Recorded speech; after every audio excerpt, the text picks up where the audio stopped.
So for the past 2 months, my pregnant sister-in-law has been living with our family rent-free because she needed a comfortable place to crash during her pregnancy, and the apartment that she shares with 3 roommates was not really ideal for her situation. She is 22 and moved here about a year ago, right after she graduated, to try and make it as a model. So far, she has been somewhat successful at it and has managed to learn herself some modeling assignments, but that was put on hold a couple of months back when she got pregnant with her current boyfriend. They've been together for just 6 months, but she said to keep the baby for her own reasons.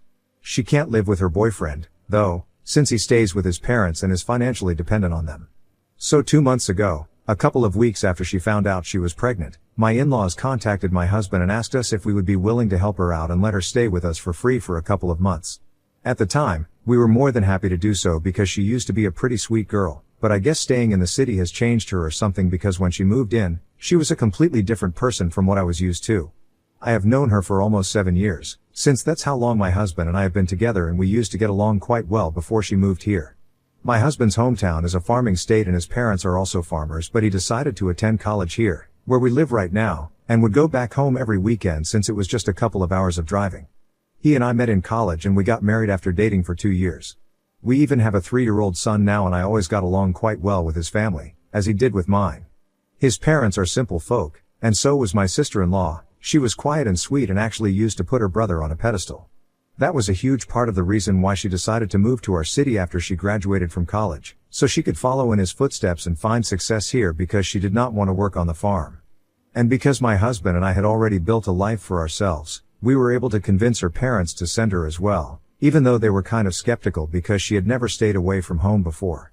But we helped her out and convinced my in-laws to just send her without any second thoughts, because we would be there to take care of her if she needed any help, and we told them that we were confident that she would be able to make something of herself here since farming was not her thing. When she moved here, we had expected her to stay in touch with us because we were actually the reason her parents eventually came around to accept her decision to move. For the first couple of months, we did stay in touch. We helped her find an apartment and showed her around the city and stuff, but then, she just started fading away from our lives. After she had settled in, she kind of stopped calling or bothering to stay in touch with us, and we made our peace with it as well, because we believed that maybe she was too busy to keep in touch constantly. So we hadn't exactly been close for the past couple of months and had only spoken on the phone a couple of times. We didn't even know what had been going on in her life until we found out from her parents. Even then, we had been happy to help her out until she showed up, and for whatever reason, she had changed into a complete diva. She hadn't yet become a successful supermodel, but she already had the personality for it, if you know what I mean. She had developed a bit of an attitude problem. She had started acting like she was too good for us, especially her brother, and had a lot of complaints about everything with regard to our lifestyle, from the food we ate to the bed sheets for the guest room where she was staying. This was new and shocking for us, and we had no idea where all of this was coming from, but we tried our best not to let it get on our nerves, even though it was pretty annoying behavior. We figured that it was probably just a phase and maybe she had picked up this kind of behavior from her roommates or something, but nevertheless, it was still very new for us. It also really bugged me that she had so many complaints about the way we lived, because even though we are not exactly poor folk, we aren't billionaires either. So we had a pretty normal lifestyle, since both my husband and I are architects. And it's not like she was contributing to any of the expenses, so I didn't understand why she was so comfortable complaining about everything instead of just accepting whatever she had. But my husband and I did not say anything to her or to my in-laws, because we had already made a commitment that we were going to let her live with us until she figured out something for herself. So far, we had managed to keep our opinions about this new version of her to ourselves because we really don't want any drama, but a couple of days back, I just couldn't take it anymore, and I had to ask her to leave because of something that happened while we were away on an overnight trip. My cousin was getting married, and so, I had to be there with my family.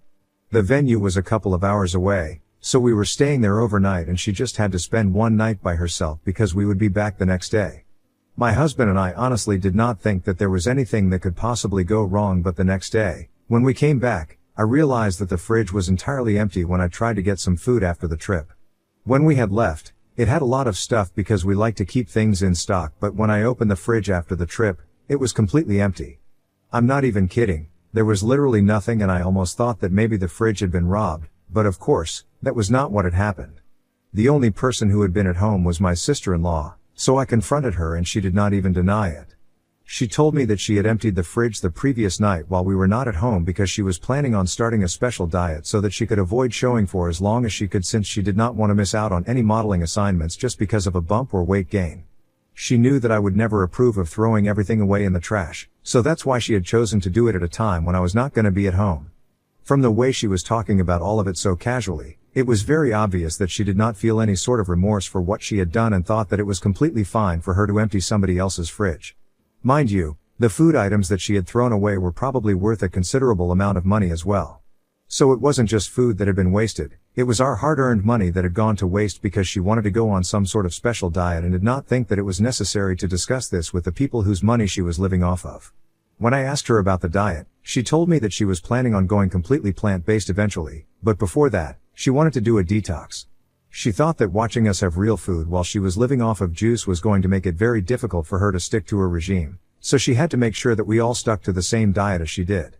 I was shocked at the level of entitlement and stupidity because not only was this regime extremely dangerous for a pregnant woman who needs all the nutrients that she can possibly get, but she had also forgotten to factor in our son, who couldn't possibly live off of juice. Even in a situation like that, when she was speaking about all of this so casually, and was acting like this was a totally normal thing to do while living with somebody else's family, I tried to keep my cool with her. I told her that what she had done was simply not acceptable and that she would have to replace everything that she had thrown away. I thought it was a reasonable enough request, and I tried to sound as polite as I could, even though I was really upset. But she decided to make things worse for herself by looking at me, smiling at me smugly, and telling me that she had done the right thing for the family because I could do with losing some weight too. That's where I lost it, because she had already messed up by throwing away all our food which we had purchased with our money, and now, she was body shaming me. I didn't even bother screaming at her, I just went into her room and started packing her things. My husband and my son were in the other room, but they came to the guest room when they heard my sister-in-law shouting at me at the top of her lungs and trying to get me to stop. But I just kept grabbing her stuff and shoving them into her bags, and I told her that she was no longer welcome to live with us anymore because she was clearly not the person that I thought I had invited to stay over. She was no longer the sweet and quiet girl that we used to know, and she had turned into this spoiled and entitled brat, and I had no interest in helping her out anymore. So since she knew what was good for the family and was so confident about what was good for her, I was sure that she would be able to find a place for herself in the city, and she definitely did not need our help anymore, just like we did not need hers. She started crying while I was ranting, but that did not affect me because the past 2 months had been nothing short of insufferable because of her. Every second that my husband and I had spent at home was really difficult for us because this new version of her was the kind of person who liked making other people miserable, probably because she herself felt like that. But I was done with that now, and I wanted to go back to having a normal life with my husband and my son. She kept trying to drag my husband into the argument, but he just said nothing and went back into his room with our son while I packed my sister-in-law's bags for her, and once I was done, I started making my way to the door of the house, so I could force her out.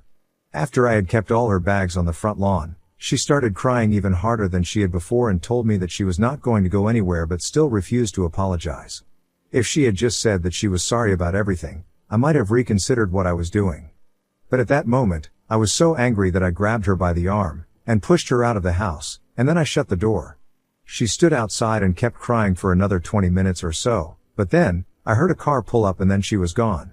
The next day, I found out that it had been her boyfriend who had picked her up, and right now, she was staying with him. I don't know why that couldn't have been arranged right from the beginning, but anyway, the problem is that right now, I don't feel bad about anything that I did. But my in-laws think that I should feel bad about the way I kicked her out of the house while she was pregnant, and they think that the way I behaved was a total overreaction.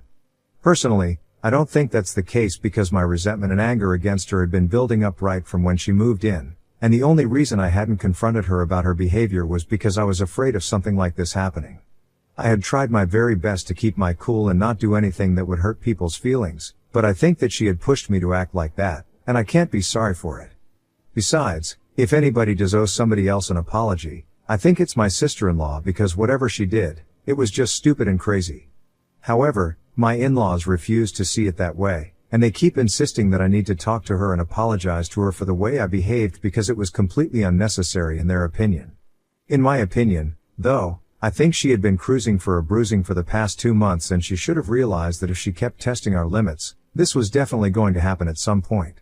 We are all still human beings, after all, not some different higher form of life who are capable of forgiving everything and moving on. My husband doesn't have a strong opinion on this. He thinks that what I did happened in the heat of the moment, and he does think that I was a little too harsh in my treatment of her while I was kicking her out, and that I will agree with. But her getting kicked out was something that was bound to happen at some point, if not by me then perhaps by him. So he doesn't really think that I have to be sorry about anything, but he also doesn't think that his parents are being totally unreasonable by calling it an overreaction, since he does think that I could have been a bit more gentle. So Ida for kicking my pregnant sister-in-law out of the house after she emptied all the contents of my fridge into the trash overnight? Update 1. So it has been 9 days since I kicked my sister-in-law out of the house, and after arguing with my in-laws for a couple of days, I decided to stop responding to them because I really didn't have anything to say to them anymore. If they really don't see any problem with their daughter's behavior, I don't think I can force them to see it. As for my husband, he does think that I was a little too rough while handling the situation, and I do agree with that, but apart from that, he doesn't exactly expect me to apologize for anything because he doesn't think that whatever I did was uncalled for. So he and I are completely fine. I'm not worried about that. We haven't heard from my sister-in-law ever since she had her boyfriend pick her up from here, and I'm assuming that she is still living with him, so good for her, I guess. My son was a little confused as to what had happened, but, thankfully, he hadn't been asking about her. It was a pity that she had to be kicked out like this because, surprisingly, she did get along well with our son. Anyway, I did what I had to do, and I'm not gonna sit here and overthink it. Also, obviously, we had to replace all the food that had been thrown away, and she did not send us any money for that. No surprises there. But one thing I'm sure of, if my in-laws, or heaven forbid, my sister-in-law herself, dare to show up again, I'm definitely gonna be demanding that money that needs to be paid back to us, because this kind of behavior is not acceptable and it's not gonna fly with me. The last couple of messages that my in-laws sent me were 2 days back, and since then, because I have stopped responding, they haven't bothered me, but the last couple of messages also say that I should apologize to my sister-in-law and at least try to clear the air with her, even if I don't allow her to move back in with us. Obviously, I'm not doing that. I think it's absurd that they expect me to apologize to her after the way she has behaved here.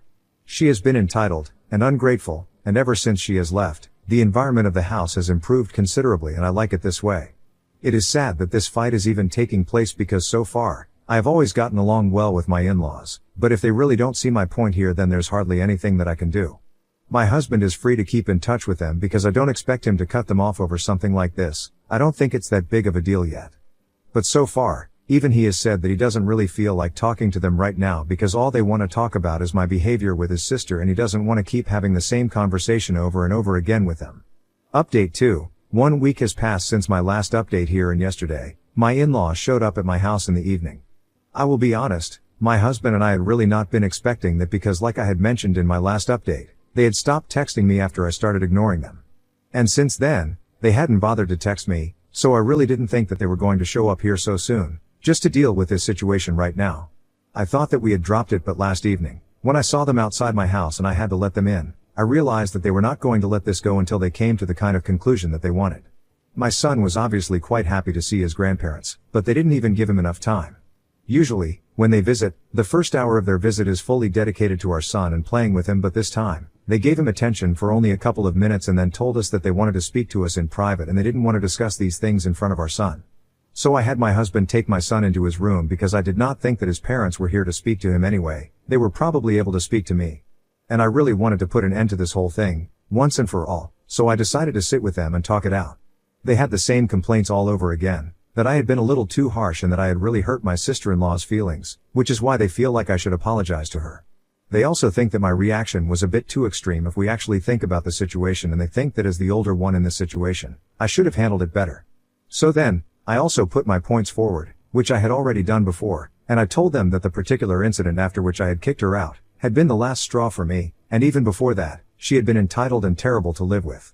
If they didn't believe me, they could speak to their own son and confirm it, but her behavior had been really bad throughout her stay here, and I was not willing to apologize to her because I really did not think that I had overreacted. So I might have been a bit too harsh, but honestly, she totally had it coming. We had already had these discussions before on the phone, so it felt like we were speaking in circles, and after I had kept my side forward, my in-laws went silent for a couple of minutes and then said that even if I had been angry because of her behavior, I should have thought about how this would affect the family before taking such an extreme step like kicking her out. They told me that they could understand that I did not approve of her behavior or whatever she had said to me that day, but what I had done was still quite extreme, and regardless of what she had said and done, she was still a member of my family, and I should have taken that into consideration. I thought that it was not really valid because you can't just forgive everything and everyone simply because they're family. With my sister-in-law, things had gotten to a point where I felt like I had to take a stand for myself, so that's what I did. I reminded my in-laws that I might have forgiven her that instant if she had bothered to at least apologize to me, but she did not think that it was important, which is why she ended up getting kicked out. The bottom line was that I was not going to pretend that I was sorry and apologize to her because that would be fake since I don't feel sorry about anything right now. I said it in a very final sort of way because I had to work really hard to keep my temper under control while they were acting as if I was the bad guy in this situation all along, and I was getting exhausted from speaking about the same thing over and over again. So I hoped that they would take the hint, and thankfully, they did. They realized that I was not willing to discuss this any further, and I had made up my mind that I was not going to be apologetic for anything that had happened. After that, they went silent again for a couple of minutes and then, they just abruptly got up and left without even saying goodbye. I was caught a bit off guard by that, but I said nothing and let them leave. It was obvious that they were not happy with my decision or the discussion that we had just had, but I had made up my mind and I had made things very clear to them. After they left, I told my husband how they had left as well and the discussion that we had had, and now, both of us think that we had said whatever it is that we had to say. There is nothing more that we want to add. So if they can come to terms with the fact that I'm not sorry, then good for them, and if not, then that's not our problem anymore. Update 3. So after my in-laws visited us 2 days back, we did not have any contact with them, and we thought that this had finally blown over, but once again, we were proven wrong by them. I really don't understand what their problem is, but they are taking things way too far because now, they have reached out to my parents to speak to them, just so they can get me to apologize. A couple of hours ago, my mom called me up and told me that my in-laws had shown up at their place to discuss what was going on with the family. Apparently, they had told my parents that I was being way too egoistic and narcissistic and that my decision not to apologize to my sister-in-law was going to break the family apart, but I don't even seem to care about that. They approached my parents so they could talk some sense into me because the way that I behaved with them the other day that they visited was also quite rude and they think that I'm becoming arrogant and more difficult to deal with every passing day, so something needs to be done about my behavior. I was furious when my mother was telling me about all of this on the phone, but unfortunately, she was calling me after they had already left, so I couldn't exactly go over to confront them about what they were doing. Thankfully, though, my parents did not really engage with them much and just told them that they didn't think that it was their place to be interfering at this point because I was a grown woman and I knew what was best for me. My in-laws did not seem to be happy with that response, but they left without saying much, just that they would appreciate it. If my parents spoke to me about it and got me to realize that family was more important than my ego. I think it's really ironic coming from them because, at this point, I don't even think that it's about an apology anymore. I think it's about getting their way and forcing me to live by their rules, and they are only unhappy that I'm not being a total puppet for them. Well, they can continue to be unhappy because my husband and I have just decided that we are going to completely cut ties with them. This is more than enough, and I think I had been respectful enough when they visited us last, but since they have chosen to lie about it and claim that I was disrespectful, I think I'm gonna live up to that now. So far, I actually have been trying to deal with everything peacefully and not create more drama out of nothing, but I'm just exhausted now. I really can't force myself to care about their feelings constantly, especially when they are being so insensitive towards my feelings and are even being disrespectful towards my family. So my husband and I are done, and I really don't think that we are going to be seeing or speaking to them anytime soon, not even if they apologize. We need some space and time away from them, so we're going to make sure that we do not have anything to do with them moving forward. Update 4. Hello, guys. So a couple of weeks have passed since our last update, and since then, we have blocked my in-laws. A couple of days after my last update, my in-laws reached out to me once again and sent me a text saying that my sister-in-law and her boyfriend had decided to get a place of their own, so she would not need to come back again, but apparently, she had left some stuff of her back in the guest room that I had missed while packing for her, so she would send her boyfriend over to collect it. I replied to them, saying that I was fine with it, and then, they sent me another message saying that they were really disappointed in me. They also mentioned that they had visited my parents, but my family did not seem to be invested in making sure that the family stayed intact, and this whole visit here had been a terrible experience for them because they had finally seen a side of me that they had never even considered was there since I had turned out to be pretty egoistic and selfish. After that message, I did not even bother to reply to them, I just blocked them. I had heard these things before as well, since that's exactly what they had said to my parents. They could have just told me that my sister-in-law's boyfriend would come over to collect some things of hers and ended it there, but I guess they couldn't help themselves but try to make me feel guilty. Anyway, after I blocked them, They didn't try to get in touch with me again, and neither can they get in touch with my husband since he has also blocked them. I didn't tell him to do so, he did it of his own will, but I'm sure that they will find a way to make it about me. And 3 days back, my sister-in-law's boyfriend finally showed up to collect her things, but the surprising fact was that she had also come with him. But all she did was just stand right outside the house and refuse to step in, and when her boyfriend came out of the guest room with all her stuff in a box, she made a whole show of repeatedly making sure that everything was there as if we were thieves. Then, she finally left and we shut the door behind her. Hopefully, now they will finally all leave me alone and get off my back. Either way, it doesn't really matter because I know that I have my husband by my side and their opinions really don't count for me. I'm happy without any contact with them.